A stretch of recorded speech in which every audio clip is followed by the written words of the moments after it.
सनातन धर्म का एक ऐसा तीर्थ जहां समय भी थम जाता है। उत्तर प्रदेश में स्थित नैमिषारण्य हिंदू धर्म के सबसे पवित्र तीर्थों में से एक है। कहा जाता है कि इसी स्थान पर 88,000 ऋषियों ने तपस्या की और कई पुराणों की रचना हुई। यहाँ स्नान करने से जन्म जन्मांतर के पाप नष्ट हो जाते हैं। मान्यता है जो यहाँ सच्चे मन से आता है उसकी मनोकामना अवश्य पूर्ण होती है। इस प्रकार चक्र तीर्थ वह पवित्र स्थल है जहां ब्रह्मा जी का चक्र पृथ्वी पर अवतरित हुआ और इसे ऋषियों के लिए एक महत्वपूर्ण तीर्थ स्थान बनाया। जब हम यहाँ दर्शन के लिए पहुंचे तो यहाँ धार्मिक पूजन पाठ कराने वाले प्रवीश कुमार तिवारी उर्फ बाबू भैया ने इस स्थान के बारे में हमें विस्तृत जानकारी दी। तो आइए सुनते हैं उनसे इस तीर्थ का महत्व और पूरी कथा। मनुष्यों के अंदर 19 चक्रों की विद्यता है, अर्थात देवताओं में 21 है, इसीलिए वो अजन्मा है। हम आप जन्म और मृत्यु के आवाभूत रहते हैं। तो वो 88,000 महर्षियों के निवेदन पर पितामह ब्रह्मा ने अपनी मानस शक्तियों को एकाग्र किया।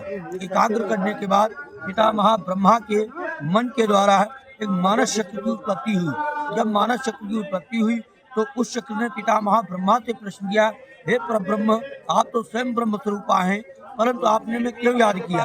तो ब्रह्मा जी ने उस मानव शक्ति से नम्र भाव से प्रार्थना किया कि हमारे ऋषिगण देवगढ़ भूमंडल से आए हैं, इनको जो पवित्र से पवित्र स्थल हो वो खोज करके बताने का आप कष्ट करें।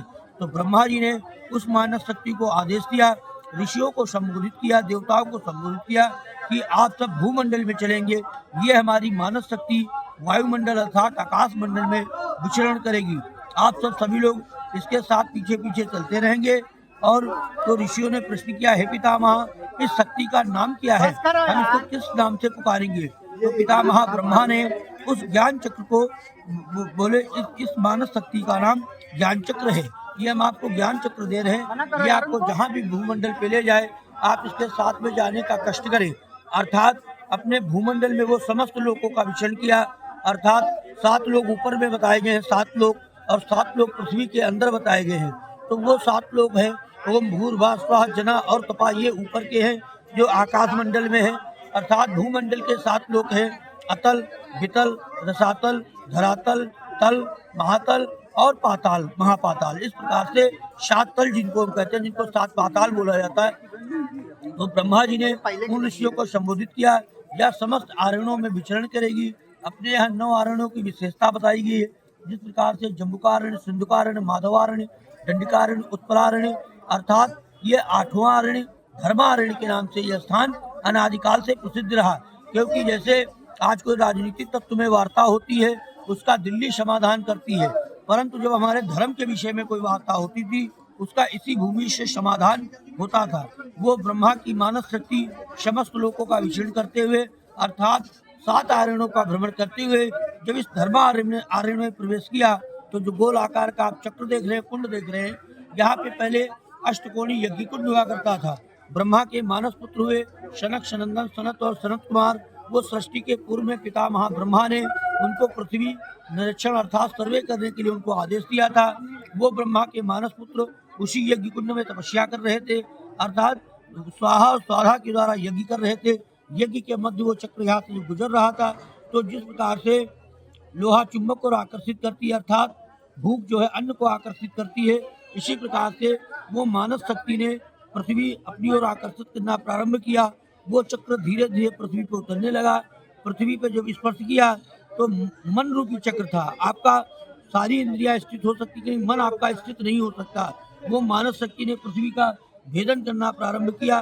तो पृथ्वी के नीचे 7 पाताल जिनको बोले जाते हैं, तो अतल, वितल, सुतल, धरातल, तल, महातल, पाताल और महापाताल, इस प्रकार से 7 तल है। परंतु उस ब्रह्मा की शक्ति ने 6.5 तलों को जब भेदन किया, 6.5 तलों का जब खंडन किया, तो ऋषि और देवताओं ने दिव्य दृष्टि देखा कि ये शेष आधा तल उठ जाएगा, हम सब बैठ के भजन पूजन तपस्या कहाँ पे करेंगे, अर्थात पृथ्वी जलमग्न हो जाएगी, आगे मानव सृष्टि नहीं हो पाएगी। समस्त ऋषिगण पुनः फिर ब्रह्मलोक पहुंचे। ब्रह्मा जी से प्रार्थना किया, हे पितामह, इस शक्ति को आप रोकने का कष्ट करें, नहीं तो पृथ्वी महाप्रलय की ओर बढ़ रही है। तो ब्रह्मा जी ने दोनों हाथ खड़े किए, बोले हम ब्रह्मा विष्णु महेश तीनों एक हो जाते हैं, फिर भी शक्ति को नहीं रोक सकते। ये शक्ति इसको आदि शक्ति रोक सकती। आप सब उसी स्थान पे पधार कर वहाँ की कुल देवी है जो तपस्या कर रही, उनसे आप प्रार्थना करें अर्थात विनती करें, वो आपकी रक्षा कर सकती तो करती है। अर्थात हमारे देव मंडल में कोई भी ऐसा देवता नहीं कि शक्ति को रोक सके। समस्त ऋषिगण पुनः एकत्रित हुए। इसी स्थान पे त्रिकुट नाम का पर्वत हुआ करता था। वहाँ पे पराम्बिका जगत जननी मैया पहले से तपस्या कर रही थी। ऋषियों ने प्रार्थना किया, या देवी सर्वभूतेषु शक्ति रूपेण संस्थिता नमस्तस्यै नमस्तस्यै नमो नमः। या देवी सर्वभूतेषु मातृ रूपेण संस्थिता नमस्तस्यै नमस्तस्यै नमो नमः। इस प्रकार से जब ऋषियों ने प्रार्थना किया तो माँ एक सुंदर कन्या का रूप धारण के प्राकट हुई। प्राकट होने के बाद उनके मुखारविंद का जो तेजस्व था वो इस प्रकार से जिस प्रकार से आज शुक्ल पक्ष का चंद्रमा पूर्णिमा की ओर बढ़ता है, इसी प्रकार से मैया का मुखारविंद तेजस्मय हो रहा था। तो ऋषियों के मन में काम नहीं कर रहा, मन किस नाम से देवी को पुकारे, तो उसमें भी एक से एक प्रकांड विद्वान होंगे। तो उन्होंने ललिता करके संबोधित किया। ललिता उसको कहते हैं जिसकी सुंदरता का कोई व्याख्यान न किया जाए। लाज सत भवती माँ ललिता से प्रार्थना किया ऋषियों ने। माँ चक्र की शिखा को 6.5 तल पे रोक दिया। तभी से चक्रतीर्थ चक्रकुंड के नाम से विख्यात हुआ। न तो ये अर्जुन का चक्र है, न कृष्ण का चक्र है, न ये महाभारत का चक्र है, ये ब्रह्मा का चक्र है। ब्रह्मा के 2 स्थान बताए गए भूमंडल पे। ऐसा स्कंद पुराण में निकलता है कि प्रथमम नैमिषम द्वितीयम च पुष्करम अन्य साम चतुर्थानाम संख्या नास्ति महितले। पृथ्वी पे 2 ही तीर्थ है, या तो नैमिषारण्य या फिर पुष्कर।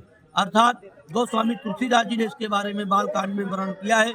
ये तीर्थों में वर है, जैसे कि बारात में दूल्हे की विशेषता होती है, इसी प्रकार से तीर्थों में इनकी मान्यता दी गई है। तो बालकांड में गोस्वामी तुलसीदास जी ने लिखा है कि तीरथ वर नैमिष विख्याता अति पुनीत साधक सिद्धिदाता। ये तीर्थ कैसा है? समस्त मनोरथों को पूर्ण कराने वाला, अर्थात साधक को सिद्धि देने वाला एवं तत्क्षण फल को देने वाला ये तीर्थ नैमिषारण्य है। जो आप लोग घर में सत्यनारायण भगवान की व्रत कथा सुनते हो, प्रथम बात शौनक आदि ऋषियों को सूत जी ने यही पे सुनाया। जब हमारे ब्राह्मण बंधु उसका वाचन करते हैं तो प्रथम अध्याय यहीं से प्रारंभ होता है। एकदा नैमिषारण्य विषय शौनकादयः पर पुक्षम सूतम पौराणिकम खलु। अर्थात सूत जी ने शौनक आदि ऋषियों को यहीं पे बैठ के ज्ञान उपदेश दिया। यहीं पे महर्षि वेदव्यास जी हुए। 4 वेद 6 शास्त्र 18 पुराणों का विभाजन किया। मनुष्य सृष्टि के प्रथम नर नारी राजा मनु रानी शत्रुपा ने यहाँ पे 23,000 तपस्या करके भगवान को पुत्र रूप में प्राप्त किया। अधिक न बताते हुए बोलिए नैमिषारण्य धाम की जय, ललिता मैया की जय। समस्त प्रकार के जप अनुष्ठान, राम कथा, श्रीमद् भागवत कथा, यज्ञादि कार्य एवं तीर्थ संबंधित समस्त कार्यों हेतु संपर्क करें पंडित प्रवेश कुमार तिवारी उर्फ बाबू भैया, निकट पानी की टंकी, नैमिषारण्य, सीतापुर।